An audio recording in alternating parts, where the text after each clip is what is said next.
Welcome to Garden Wise Adventure. My name is Malie, and today I would love to do an update video on my small growing space.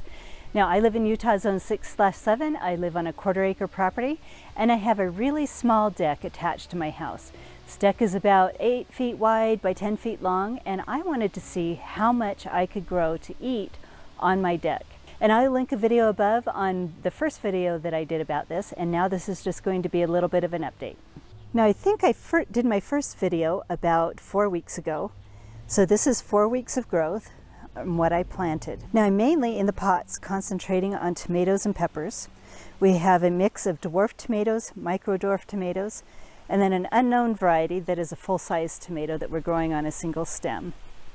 This is one of my micro dwarf tomatoes. It's an ink spot. And this is a dwarf tomato.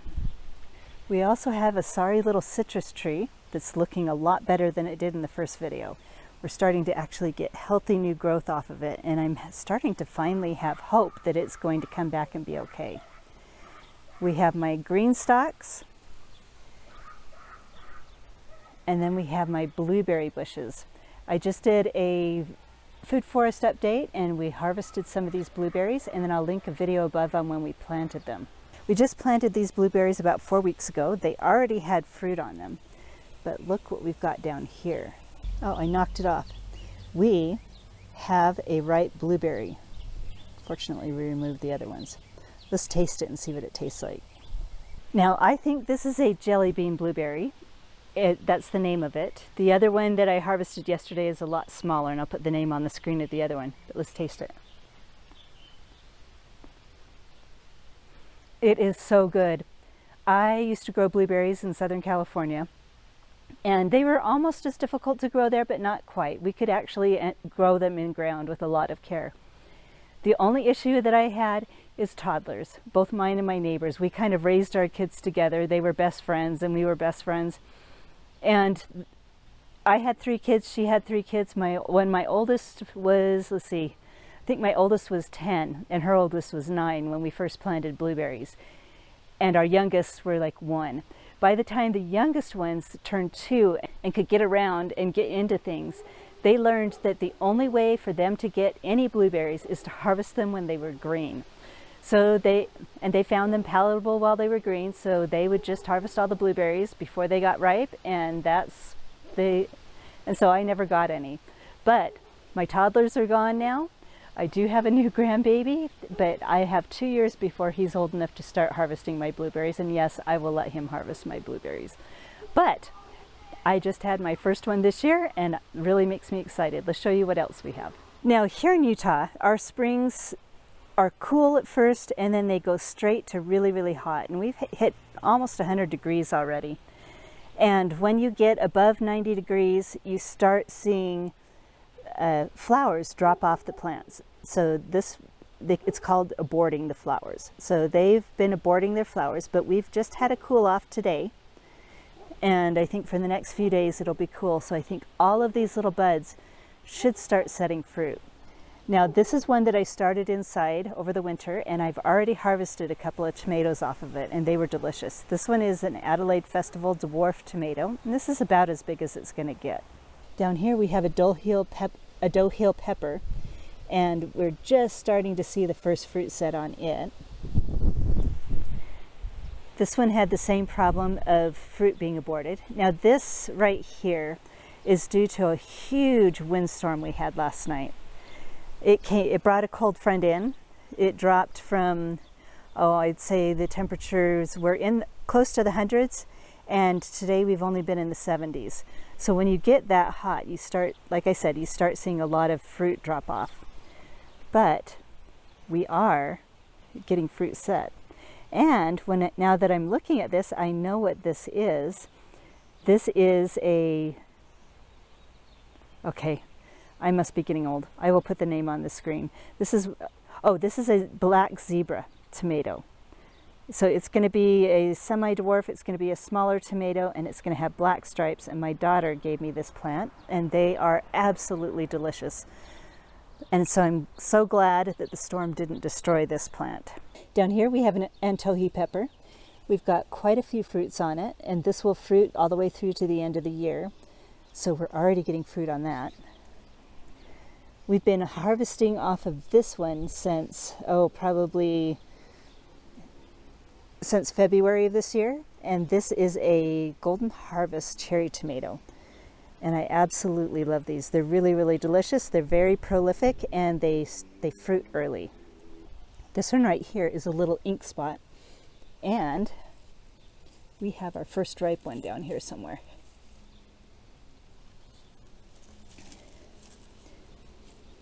There's our first ripe tomato off the ink spot. This is what they look like.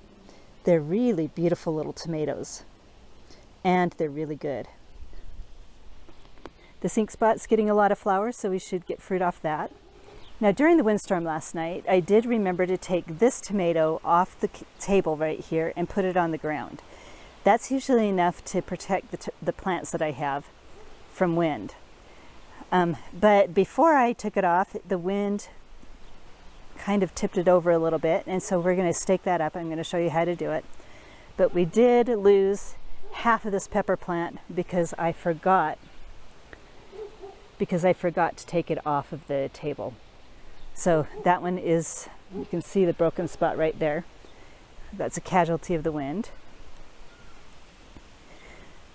This green stalk right here also had some casualties. You can see the burn from the wind, how strong it was. Let's see what else was on here that was lost. This little pepper plant was right in the brunt of the wind. And so I think it'll recover. We'll get new growth off of it, but it's going to look bad for a while.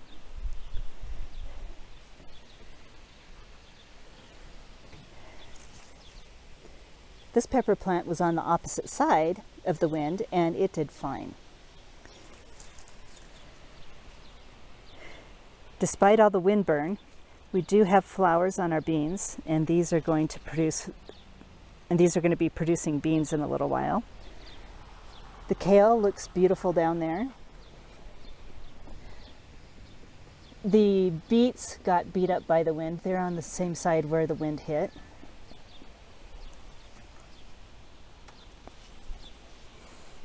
And this bean really got beat up, as this one. So the green stalk did not tip over, despite the fact that we had 50-mile-an-hour winds with some higher gusts. It just wind whipped the plants pretty bad.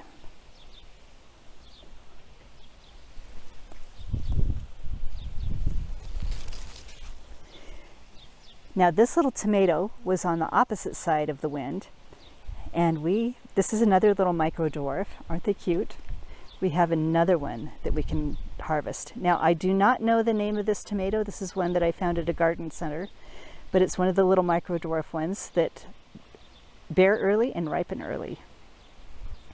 It looks like this little one was another casualty from the wind. It broke at the base. I'm just going to leave it and see if we can get some regrowth off it, which I'm not sure that we will. The pepper is producing beautifully.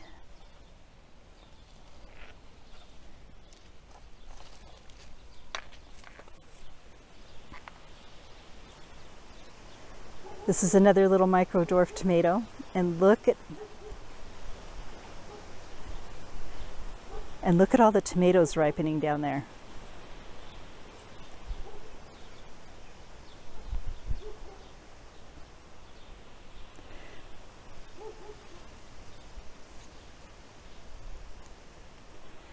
This is why I love micro dwarf tomatoes. I've seen people plant green stalks completely full of micro dwarf tomatoes. We've been harvesting the chamomile, but it's been too cold today for them to bloom, so we're not going to have any more to harvest right now. But we have a ton of buds. And then we have another little pepper there. The last thing I wanted to show you is my roselle. Now the roselle definitely suffered some wind damage, but I always tie the roselle up. I stake it and I tie it up so that it doesn't have as many problems with the wind, because it is right here in the corner where it gets the full force of the wind. But other than a few wind whip leaves, the rest of it looks really good, and I'm hoping we have a late enough fall that we get flowers that ripen. That we get fruit that ripens. So now let's show you how we're going to stake this. I know you can't see my face, but that's okay. We're going to take a bamboo stake, We're just going to stick it all the way down to the bottom of the pot. We're going to take some stretchy green garden tape. I'm going to tie one to the bottom. Now I'm not going to tie it around the tomato plant because I don't want the tomato plant to be girdled. So we're going to tighten that as much as possible so it's straight. I like to tie them tight around the stake and loose around the plant. So there's one. And then we're going to do the top also. I prefer to put it around more than one branch because if it's, if wind happens that I'm not here to save it from, I don't want it just all the weight hanging on one branch.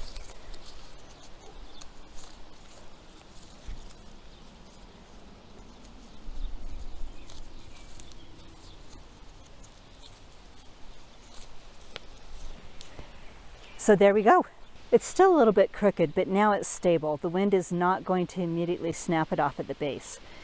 If we had a very windy area that I couldn't save it from, if it was in a pot where I couldn't take it off the table, then what I would do is I would probably put a tomato cage around it, some sort of cage so that it stayed upright and was safe.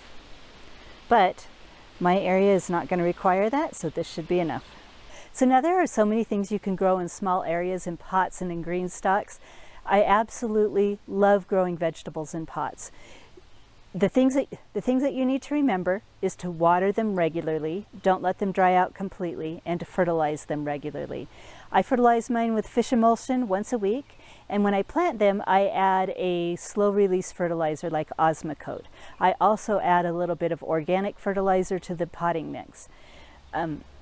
I'll link a video up above that shows how I make the potting mix.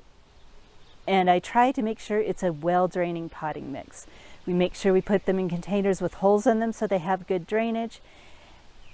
And you just don't let them dry out. I water mine every other day right now, but as the plants get bigger and they fill out the pots more, I will probably need to go to watering them every single day because letting them dry out stresses them too much. But other than that, they're easy to take care of. When you have them in pots, you can keep them away from pests. I don't have a lot of insect problems, if any, on these plants. I always like to plant flowers nearby to bring in the predatory insects. And it all just works beautifully. So I would love to hear if you grow things in pots and hear if you have any suggestions on how to grow in pots better. So hopefully this video has been helpful for you. If it has been helpful, I hope you like, subscribe, share it with your friends, and go have a